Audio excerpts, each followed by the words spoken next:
Hi everybody, I'm Bree the Plant Lady checking in with a weekly garden tour. Here we are on the 22nd of August. It feels like August.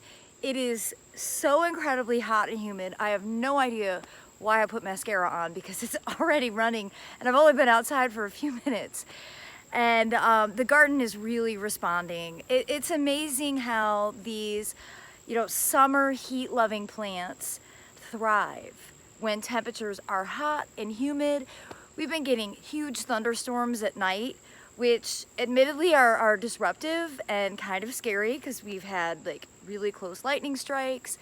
But overall, it's really unbelievable how much the garden has grown just since last week. So I can't wait to show you. And I'm actually going to try and do some comparison of like from a month ago compared to now, so you can really see exactly how much the garden has changed over just the course of the last few weeks. So let's hop to it. Well, here we are at the wave, and this edge is still a little bare, but look at that seminal pumpkin vine is creeping on in, and it's gonna end up being a task for me to just keep training these vines to stay in these parameters. But isn't it amazing how much this has grown? I really think that adding the 10-10-10 was very necessary, even though I really like to stick to an organic fertilizer regimen. Because I had so much stuff decomposing from the mow in place method, I think I needed that extra boost, especially of nitrogen, just to get the plants growing. But yeah, look here, you see they're starting to peek out into the lawn. I want to keep them contained to the bed, so it's really easy. It's not hard to do. You just kind of pick them up. They attach. You see all the little tendrils. Just to pick them up and toss them back into the bed. The sesame has grown a whole lot. Look at how tall that is. This usually gets about 6 foot tall. It's a little late this year, but I suspect it'll still grow, at least another foot before the season's over. And of course, these are all self-sown zinnias. And I like these, they're cute, they're miniature, and look who else loves them. The swallowtail butterflies. There are so many butterflies that really, like today's tour, is gonna be all about butterflies. I mean, how could anybody not like that? They are just, I'm so enchanted by them. I can never hate the dog days of summer because it's also the time for swallowtails. They just erupt. And it's really interesting because they're only in this butterfly stage for like a week up to 2 weeks. It's a really short part of their life cycle. And this is the moment to appreciate seeing them floating all around the garden. And it brings me incredible joy. I hope it brings you joy too. At different times of the day, the phlox is like the center of the universe for these swallowtails. It's actually, they seem to be more active when it's in full sun. But I'm just endlessly impressed with this phlox bright eyes. I've grown it for, 15 years. Highly recommend it. So along this property border, you see the echinaceas are kind of waning and the goldfinches have been coming and eating the seeds out of their heads. But the hedychium have started to bloom. So this is a hardy ginger lily. I think this is Dr. Moy. And I think I have a bunch of reversions of Dr. Moy. Dr. Moy should be variegated like that one. It smells so good. These are wonderful, long-lasting cuts. And of course, the foliage is so tropical and amazing. This is, one of those reasons that you love living in zone 7 or warmer, to be able to cultivate these as reliable perennials. Another plant that's grown a lot is this olive. Let me see if I can get a better angle. So this has been in the ground for a couple of years and we've had very mild winters. And I'm so excited to see, look how tall it is. It's taller than me now. I started this as a cutting. So it was a piece about that big when I rooted it. I don't think that we'll reliably get olives in this climate, but the fact that it's alive, just, I'm so stoked to have an olive in the ground. Over here, more action. Pollinators just love this native phlox.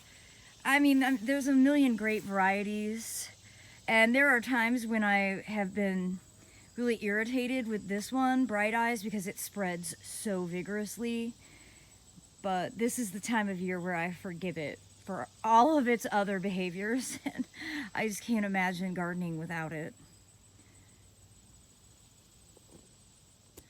Really pleased to see that the shade cast by this live oak is doing its job. My little rhodia collection is thriving in here. It's still so crazy to think that I have like shade where I can start reasonably planting shade things, as for 10 years I've not had any shade. And look at this Treasure Island sweet potato.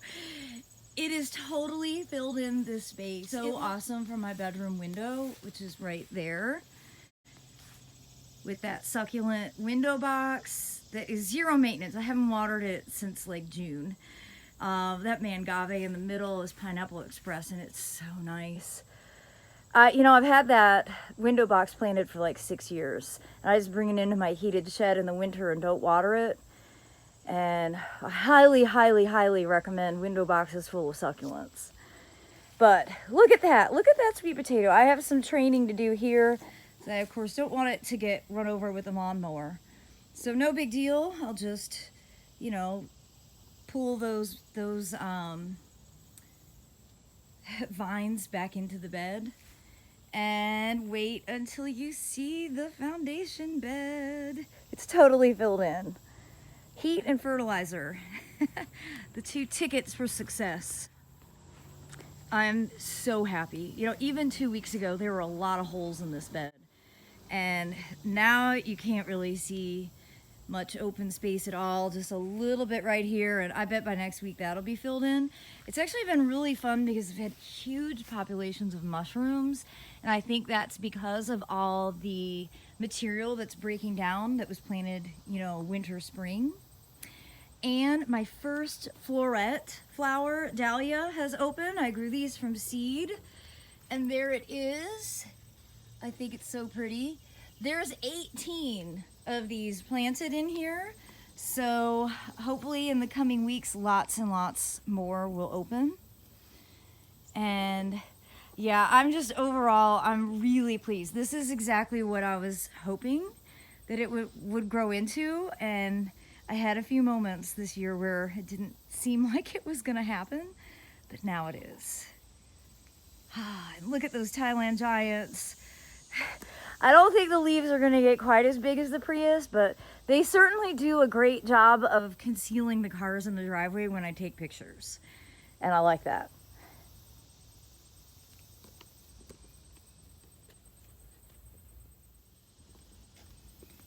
Now you'll see the zinnias, you know, they flop all over the place. So I'm using these bent bamboo stakes to keep them off of the sidewalk. These were self-sown. So you see, they usually, when they self-sow, they grow like right next to the walkway. It's like the most inconvenient location. But look at all the blooms they've produced. And so far, no mildew on these, which is great. I mean, I think really by September, all the zinnias in North Carolina get covered in powdery mildew. I got a pan to this leaf. Look at how big it is. It's so cool. And this Carex bed is like fuller than I could have ever dreamed of. I probably put too many, but that's okay. I can always divide them this winter, especially now that I'll have another garden to start building. And these pots, I panned all of them. These are definitely my most successful tomatoes. And here they are. They're on the east side. The house faces east. So they get, you know, morning to midday sun. But the real key here is they don't get rained on. And that's why they are doing so well. I really think rain in tomatoes is the problem here in North Carolina. I think if I want to grow tomatoes, what I need to do is get like a hoop house and cover just the top with poly, prevent rain from hitting the tomatoes. That is the cause of all the diseases. But this one, this is I think Mountain Fresh, and it produces like perfect round red tomatoes. I have a bunch inside. There's so many on here. There's so many. It's just like, wow. So, you know, a few weeks ago, 2 weeks ago, the tomato tasting occurred and I hardly had any tomatoes. And now I'm starting to get a whole bunch of tomatoes because that's how life works. And check out Snowy Belle, my favorite strawberry, period. And it is so delicious. And I am definitely gonna harvest these today. And maybe I'll enjoy them in a little cocktail. We'll see. I have a lot of gardening to get done today, so I'm not sure cocktails are in my future. These here are gin fizz, and I harvested 2 really big ones. These get really large yesterday, and you see how many more are coming. These kind of turn, I thought they were a white, but they're not. When they're ripe, they actually turn more of an orange. And they're at least like 1.5 pound tomatoes when they're ready to be harvested. These pots, I'll warn you, are super root bound. They have to be watered every single day. The rule now is that you run the hose for 2 minutes each pot. So, including these ones out in the driveway. The rice isn't so bad, but the ones with tomatoes, you know, the plants are enormous. They are loaded with fruit, and they're totally root bound. In fact, if you look here, you can see all the roots at the soil surface, and they are rooted all the way through. In past years, I would have been more ambitious and like potted these up or transplanted them into the garden, but I really love how they look. I don't want to disrupt them. And I'm just willing to water. And I'm teaching my former neighbor kids who still come here every day after school. They ride the bus and get off here. I'm teaching them how to water these because I have some upcoming trips that I may have to be out of town for, although it might be that everything ends up being canceled this fall. Who knows? Such a weird era. These pots are also tons of water every single day. This border, you know, filling in really well. One tomato left in the ground. Right here, Brad's crazy. I think Brad's crazy something. Oh, I don't know. I planted 5 or 6 of those, and all the rest of them died, but there's one. The papyrus. It's so cool that this has, you know, been a reliable perennial. And the snail vine has really come back, and it's growing all over everything. It hasn't really started to flower yet, but hopefully it will flower soon. It's such a pretty bloom. Can't wait to show that to you guys. Thought I'd show you some of the back deck planters. Here's a super fragrant jasmine that my friend Tim Alderton from the Ralston Arboretum gave me for my birthday this year. And what I love about, you know, container gardening is that you can grow things that are very unexpected.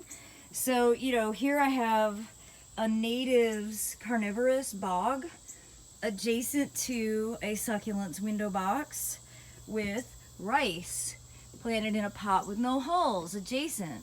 So, you know, this would not be a combination that you could necessarily achieve growing in the ground, but containers give you so much flexibility and interest, and that's what I love about container gardening. And the view from the back deck is really, I love it. I'm looking forward to spending some time floating in the pool today because it is hot. And when you get in, it's so awesome to have all those plants just totally surrounding you, and you see there's butterflies floating all around, and the sunflowers are starting to open. In fact, this one very conveniently placed right next to me here. is not totally quite open. By the end of the day, those petals will open back and it'll be full. This bed has really filled in. I'm so impressed, and actually I have to show you this. This yellow squash, like, honestly, I've usually my squash die from borers, like lickety split, right? This one has produced so much fruit. And look at all those that are still coming. Of course, it's growing way outside of the bed, but that's okay. We'll just mow around it for now, because I love squash and zucchini. Like, it's a huge part of my diet since I'm like allergic to everything now. And I love not having to buy it. It's just such a treat. I buy a ton of squash and zucchini when I don't have it harvesting. So, you know, keeping farmers in business. See, over here you see swallowtails and bees on the phlox, and the brogmanzia has gotten really tall. You know, this doesn't usually bloom until after the equinox. This is a day length trigger. And you'll see these tower garden tomatoes look wilty. Well, that's because I think in a recent thunderstorm, my pump got struck by lightning, and I've ordered a new pump, but it's gonna be like maybe tomorrow or so before it comes in. So through the heat of the day, I'm actually running a hose through it and, like, you know, running it for a while and then turning it off and running it. It's not the greatest solution, but I don't want to lose all these tomatoes. Like, there's actually quite a lot of fruit coming on here. In fact, here's a ripe cream sausage, my favorite variety. So yeah, sometimes, you know, that's what happens. And back here, these planters look great, and look at how the rice is in like full seed mode now. So now is when I don't really need to keep it filled with water, because I want the seed to ripen quickly. So yeah, rice is just so easy and it's so beautiful, and I don't even think that you should have the goal of eating it so much as just enjoy the experience of growing it. You certainly can eat it, but I actually really appreciate just being able to grow it and save the seed and grow it each year. I'm giving myself permission to, like, not feel responsible for growing 100% of the food I consume, as that doesn't seem like a realistic goal, and sometimes the purpose of growing a plant is just for the beauty and experience. And for me, that's what the rice, at least that I'm growing this year, I'm not intending to harvest any of it for consumption. It's just to save the seed and grow it out again next year. And the succulent table, I think I've said this before, but I think this is the best planting I've ever done. Really, really love it. It's not too tall. You can still sit and eat here and have a conversation, and, you know, that's the point of a table with a planting in the middle of it. So I was trying to remember for next year what all these plants are so I can try and recreate it. And these queen lime orange, I think that's what these are. They are so pretty. And I love these candy striped zinnias. So all together, I'm just super enchanted with the feed tank bed this year. And I just think overall, the garden looks better than it ever has at this time of year. And it's because I got everything planted later. And, you know, I've seen a lot of people, like, on Instagram saying, like, oh, my garden is so overrun and, you know, it's getting ugly. And I think, well, that's probably because you got everything planted in May. And you're better to maybe wait, like, let your spring go longer, plant a winter spring garden and enjoy it, and then get summer planted a little bit later than usual, because at least here in Zone 7, we have an amply long growing season to be able to, you know, if you plant in late June, well, you see, this was planted on the 3rd of July. And you see how it's completely filled in. You don't see any open space now. The peanuts have done super well.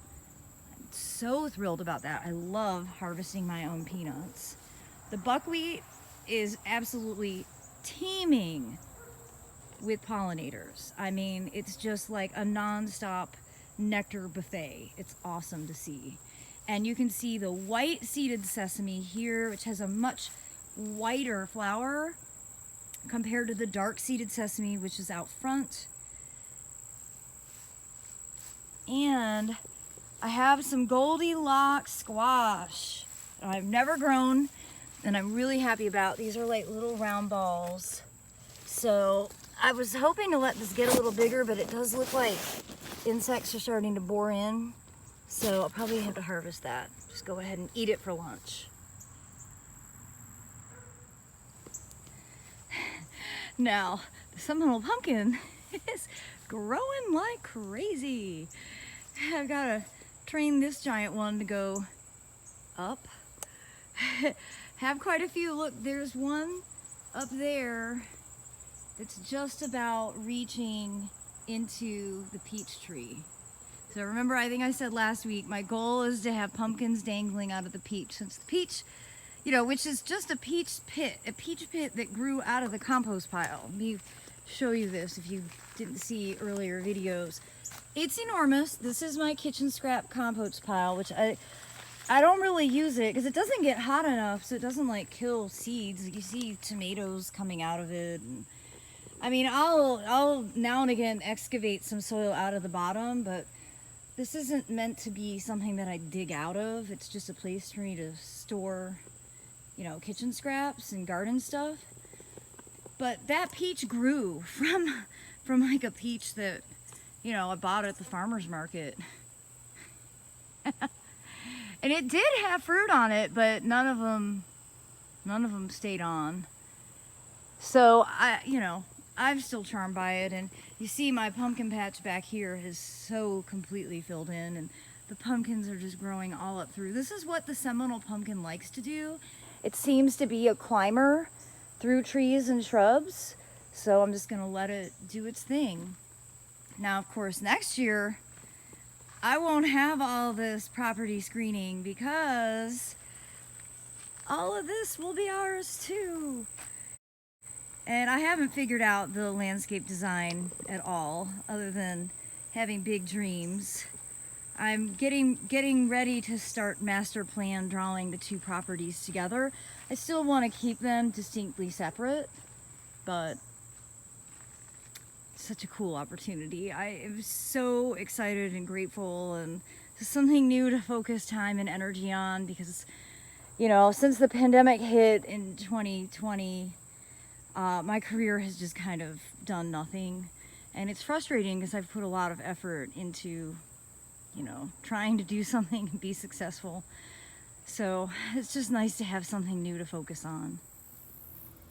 My prediction of this arch being completely covered is coming true. I'm really happy.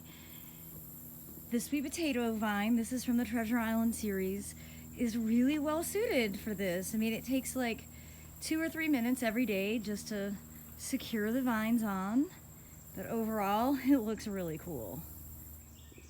There's actually still some blueberries that I'm sharing actively with birds and wasps. In fact, there's a wasp eating a blueberry right now. I'm like wilting and melting out here today. It's so incredibly hot. The fire pit area looks great. I'm so pleased with that banana border. I didn't plant those until like last October. So this is the first year that this bed has had that tropical backdrop, and I completely love it.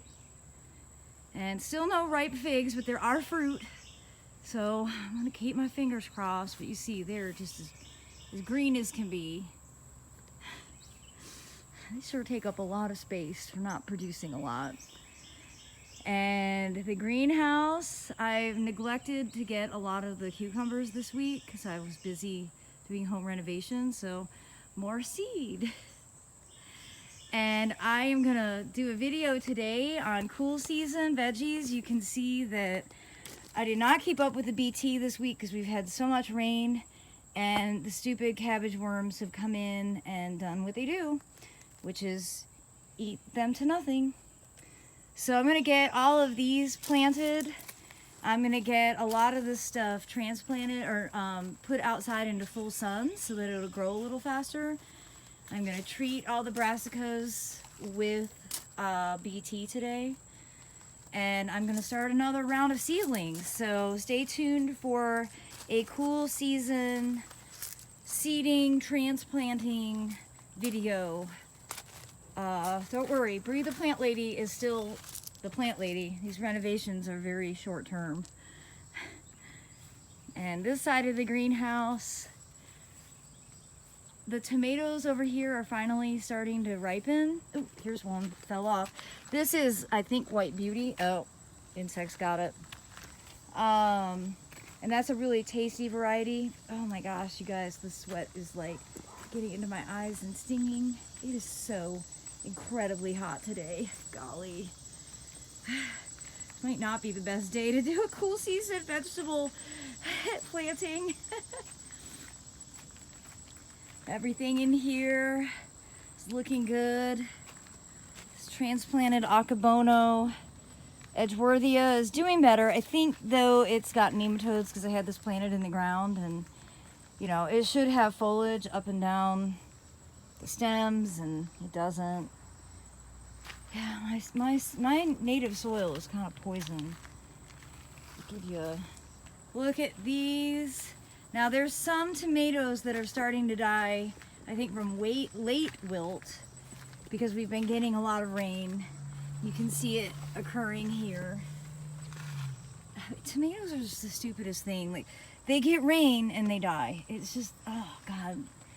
I'm so glad we're not doing the tomato tasting anymore, so I don't have to be so obsessed with growing these. But for the most part, these are all doing really well. But my God, tomatoes are just not necessarily the best vegetable for gardeners in the Southeast. This really make you question your abilities. These Tithonia, I think someone answered my question last week. It seems very logical that these are just a dwarf variety, whose name I've already forgotten. They didn't come labeled that way, but that would make the most sense why they're so short. I mean, they're good. They would be better in this bed if they were tall, like the normal kind, like the seed ones. But if I get these again next year, I'm going to put them someplace where this size is a better fit.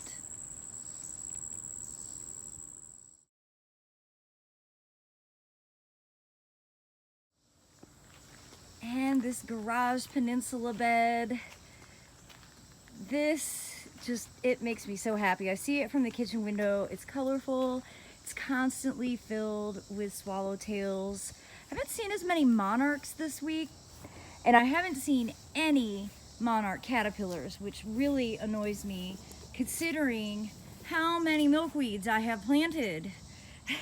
And, you know, 2 weeks ago and even last week I had a ton of monarchs, and I haven't seen a single monarch all week long. So hoping that will change. You know, I want to be a part of the solution, but I certainly don't have any shortage of swallowtails, and that in a great capacity is due to my native woodland swamp, which is filled with the trees that the swallowtail larvae love to eat, especially the tiger swallowtail, the yellow ones. They like, you know, Magnolia virginiana, which is abundant through here, the Sweet Bay magnolia. They like the native cherry, which we have a ton of. They like tulip poplar, which there's a ton of in this woodland swamp.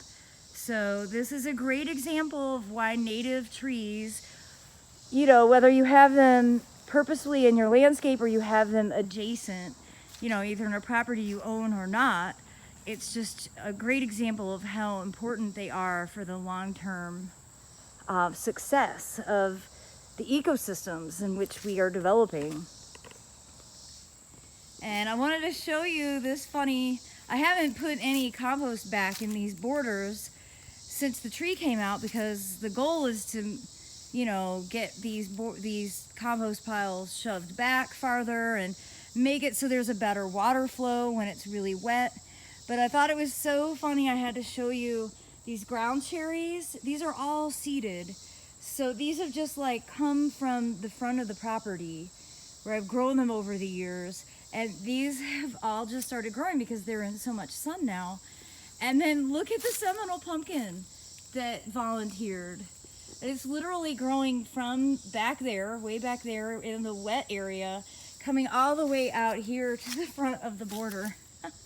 So I love when plants kind of take over. I don't want to micromanage this area, and I just think it's super cool.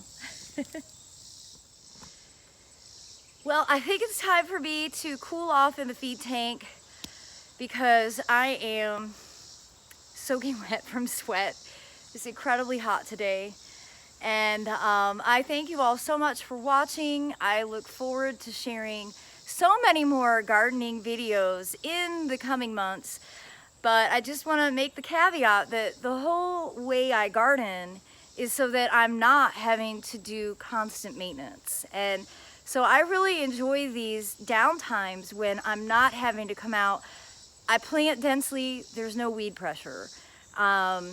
Main thing I'm doing is harvesting, and if we're dry, I'm moving sprinklers around. So I just don't have a lot of content to create as far as like what I'm doing in the garden, because what I'm doing in the garden is enjoying it. And for me, that's a huge driving force behind why I enjoy this experience. So have no fear. In the coming months, there will be massive amounts of new gardening content. But in the meantime, I would love for you all to, you know, just go out and enjoy your gardens a little too. And don't give yourself a heat stroke by working too hard on days when, you know, it's really hot. This is the advantage of living in 2021 where we have air conditioning. And I definitely plan on spending some quality time today in the air conditioning on my computer, catching up on all the things that I have neglected all week as I've been doing renovation projects. So have a great week, everybody, and thanks again for watching.